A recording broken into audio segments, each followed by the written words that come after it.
Zelensky's visit to the US Congress marks the beginning of a new phase for the conflict in Ukraine. But unfortunately, everyone hoping for peace must deal with the new 2023 agenda post-meeting. And unfortunately, the milestone keep going on the direction of war more than negotiation. So, is Ukraine seeking a realistic peace?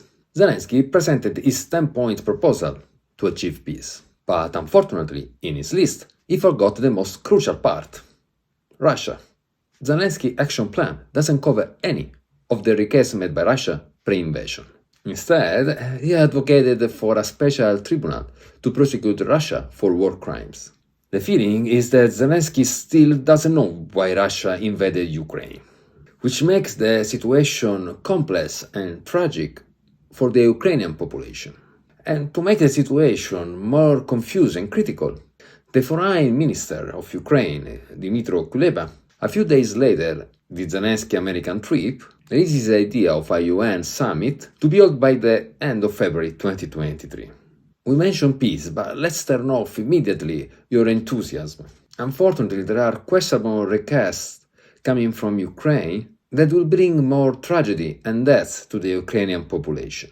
So, is Ukraine seeking peace? We are confused. During Zelensky's speech in Washington, both Zelensky and Biden said that President Putin doesn't have any intention to end the war. Zelensky added also that the money spent by the West in Ukraine is not for charity, but it's an investment in global security and democracy. But generic words and slogans doesn't explain anything in reality. Which democracy was Zelensky referring to?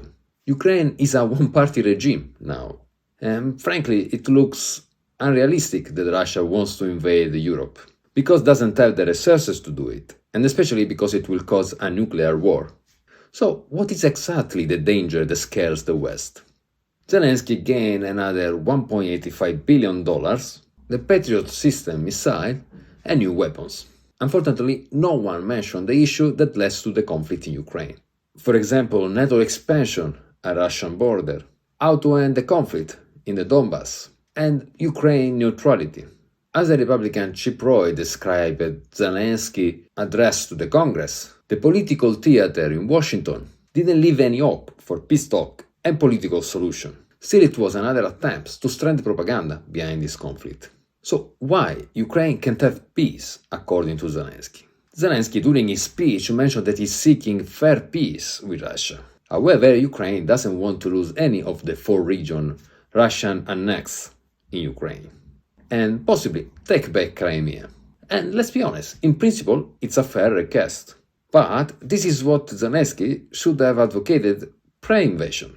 Everyone knew that if Russia invaded, would take new land, which is what happened. Zelensky made a colossal mistake, refusing to negotiate with Russia pre-invasion, and now. We say so because the reality changed, and we can't ignore it. Russia occupied 4 regions, is now preparing a major assault on Kiev, and looks to have more weapons, soldiers, and resources to fight in the long term. Probably, if Russia must retreat from the 4 regions annexed, then NATO should leave Latvia, Estonia, Sweden, and Finland. That might be a fair way to start the negotiation. At this point, Russia won't have NATO soldiers at its border, and Ukraine can return to pre-invasion condition, and hopefully with a fair political solution for the Donbass population. Do you think NATO will accept this solution to start a negotiation? Of course no. And that's why we have a war today. But a compromise is necessary from all sides to end this conflict. The West cannot expect renunciations from Russia without giving any concession.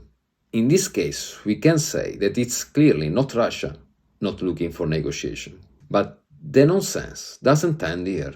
We have Kuleba and his summit for peace. As we mentioned previously, a few days after Zelensky's American trip, the foreign minister of Ukraine, Kuleba, sponsored a UN PEC summit pro-peace to be held by the end of February 2023.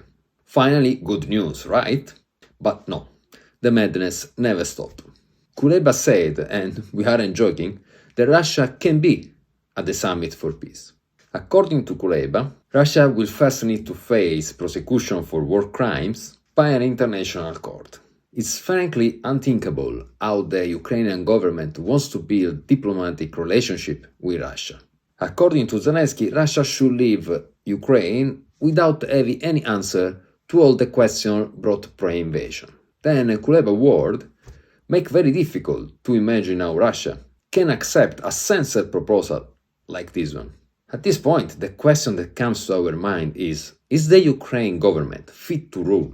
The question is complex and probably unfair. Of course, Ukraine needs to defend its interests and territories, but it can say that it's Russia that doesn't want peace. Without a logical proposal and an excellent diplomatic environment, it's impossible to wish for peace, because those conditions are unacceptable to Russia. And meantime, Ukrainian people keep dying and suffer due to questionable political decisions. Zelensky, Biden, and Kuleba show to the world impossible requests and a total absence of diplomacy, and blame Russia for not wanting to end the war. But again, negotiations need compromises on all sides. What is going to be NATO's one if Russia is going to leave Ukraine? But unfortunately, still no proposal from NATO side. Let us ask you a question. If you were in Putin's position, what would you do? The question is legit. NATO isn't offering any response to Putin's requests pre-invasion. We don't see any proposal to end the NATO expansion, or how to end the Donbas conflict. And to make the situation even bizarre and complex, Kuleba is asking for an international tribunal to prosecute Russia for war crimes. And all of this before Russia can start negotiating with Ukraine. We want to ask you, are those the conditions for seeking a peaceful environment? What's the sense of a UN summit for peace without Russia? We think that President Putin cannot accept these terms. So, what would you do in his position? And how does it look, your ideal compromise to begin negotiation? Let us know your opinion in the comment section below. We are advocating for a politically fair solution for the Ukrainian population. They are suffering the mistake by the powerful man seeking more power than justice. My name is Giovanni Basta, and this is Politically Fair. Share the video with your friend, and see you in the next video with a new story.